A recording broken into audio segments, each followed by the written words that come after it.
I'm actually just gonna do a reaction video. I want to react to some scary animations.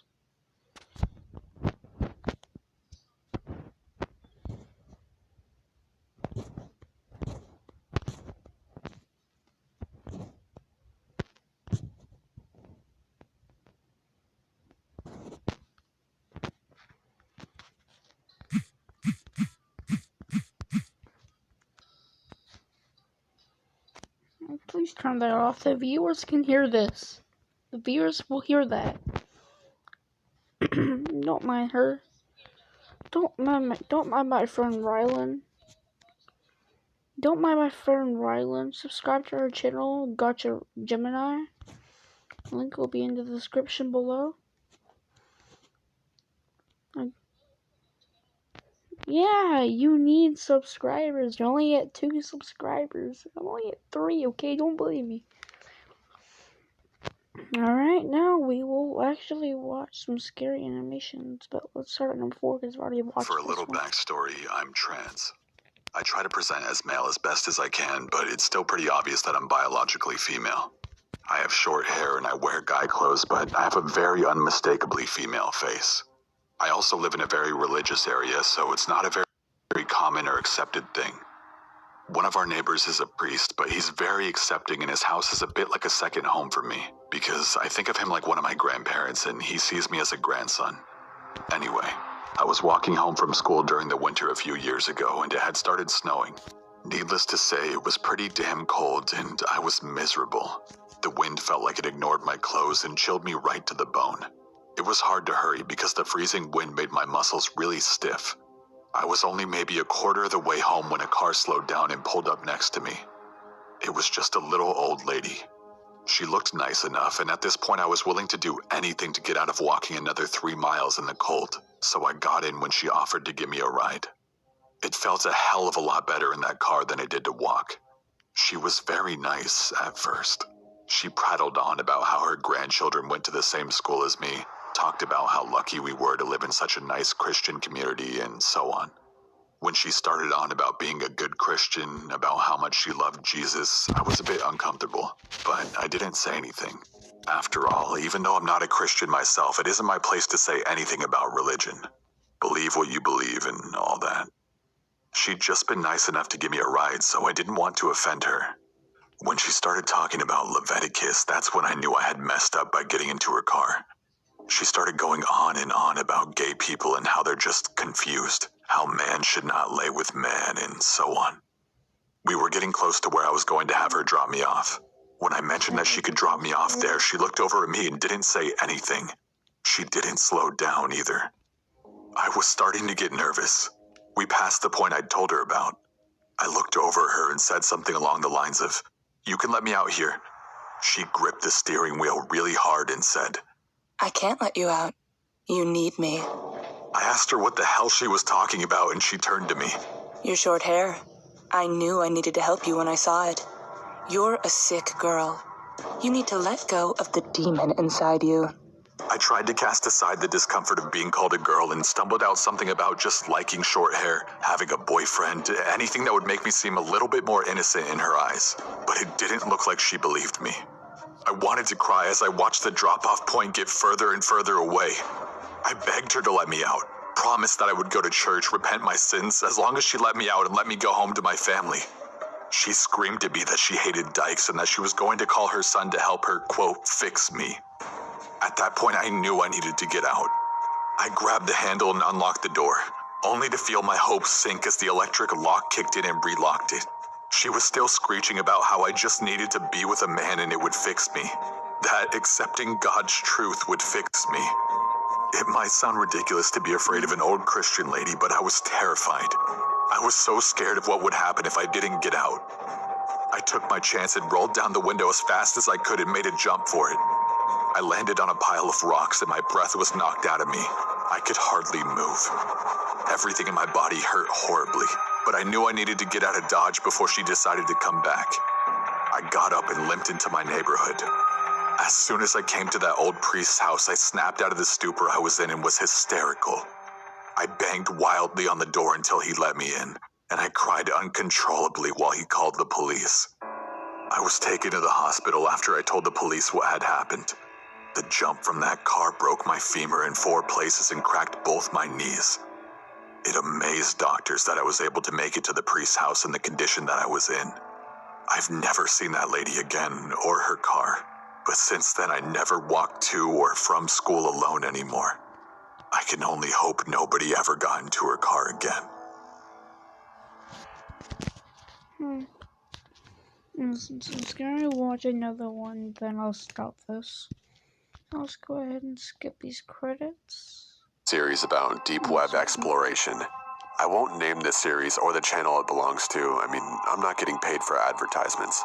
Anyway, I looked up a video on how to access said deep web. I did it fast and dirty. Not much research on what not to do.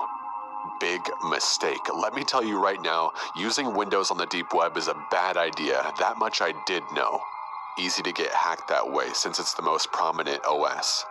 I know you can boot up a live USB on a Linux clone OS. I mean, a simple Google search can tell you how to do that. It's not as difficult as it sounds. But I figured if my laptop gets hacked, I'm screwed. I can't exactly afford to just buy a new one right now. So I thought I'd be smart and use my Android tablet. What a genius, right? Yeah, I know. I'm an idiot. So a few VPN apps later and I'm surfing the deep web, looking around like a little kid in an adult store. I have no clue what any of it means, but I'm interested in it all. I'm aware you can find a lot of snuff in pedo rings, so I treaded carefully. Unfortunately, I stumbled upon one of the two. I'm not going to say which, but it made me sick to my stomach and I nearly quit then and there. In fact, I did, for a few minutes. I chalked it up to bad luck and resolved to be more careful. I'm not into that shit, not by a long shot. I'm not some deviant with fetishes for snuff or kids. Jeez, man. That image will probably be burned into my brain for the rest of my miserable life. Anyway, I'm browsing for a few hours and it's after 3 a.m. I've heard it's better to use the deep web at night. Less traffic that way. I found a few interesting sites. There's tons of religious stuff on there. You'd be surprised how often you find Satanists. Or at least people who claim to be Satanists. Most of the time, it's likely to be some edgy teenagers rebelling against their religious families. I won't get into my religious views, don't worry. It even has several of its own social networks and email services. No, thank you. You're begging to be stalked by some creep if you use one of those. Or better yet, get scammed by a catfish or honeypot. There are loads of conspiracy blogs as well. Both interesting and hilarious. Everything from Justin Bieber is secretly a reptilian member of the Illuminati to leaked files on human experimentation. There was even a guy who claimed to have stumbled across interdimensional travel via falling into an actual rabbit hole. As in a literal physical hole in the ground made by a rabbit. I'd say you can't make this stuff up, but clearly you can. I was serious about the human experimentation, by the way. You're going to want to avoid that kind of stuff. If you had any faith in humanity, you'd lose it in a heartbeat. My God, I mean, I hope that stuff wasn't legit. Gun shops, drug shops, celebrity nudes, pirated movies, hackers for hire, hitmen, virus programmers, script kiddies, stolen credit cards, you name it. There was one site that sold stolen US currency that was supposed to be marked for shredding due to age or poor condition. Seems like they got a lot of business too. No wonder the economy is in the toilet. Don't get me wrong, there's a lot of legitimate stuff on there too. I visited the site of a really smart dude who was creating his own custom operating system. Even had games and stuff on it. There was funny things too. A mock cult made for people named Dan was among my favorites. The people that weren't maniacs seemed to be open-minded, if a little paranoid. Then I came across a site that supposedly gives you access to the webcams of people's personal laptops. I was curious. I shouldn't have been, I know. I'm not expecting to see some cam girls here. Just some slack-jawed people staring blankly at their screens while watching Let's Plays or some shit. And that's exactly what I saw. Neckbeards, teenagers, old men looking confused, the works. Here's me laughing at unsuspecting people. Then I saw myself. Ha ha, very funny, I thought sarcastically. It's tapping into my camera and trying to give me a good scare. It almost did, at first. Even so, I logged off. I kinda realized how bad what I was doing was. Not to mention how illegal it was. I went back to the clear web and watched some Netflix. Soon enough, I had all but forgotten about my deep web exploits. Then my Skype starts ringing. Another Skype number is calling me. I think maybe it's one of my friends trying it out. After all, I have been pestering one of them for a while to get on Skype so we can chat while playing games on Steam. So I pick it up. At first there was silence. Then I heard a voice. A man's voice. He sounded like he was an older guy, 50 plus. "Looking good," he said. Without a second's hesitation, I hung up, deleted every deep web-related app on my tablet, shut down and restarted my router. I have no fucking clue how that guy got my Skype number. And to be quite honest, I don't want to know. All I know is, if you're going to use the deep web, I beg of you, for your own safety, do more research than I did. Talk to someone who has experience in setting up a proper VPN or some other kind of anonymity. You're sure as hell not going to find it on fucking Google Play.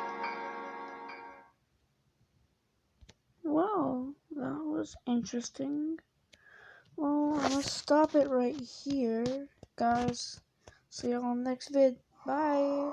My name is Corey, and I've spent a lot, No, not I you. mean a lot of time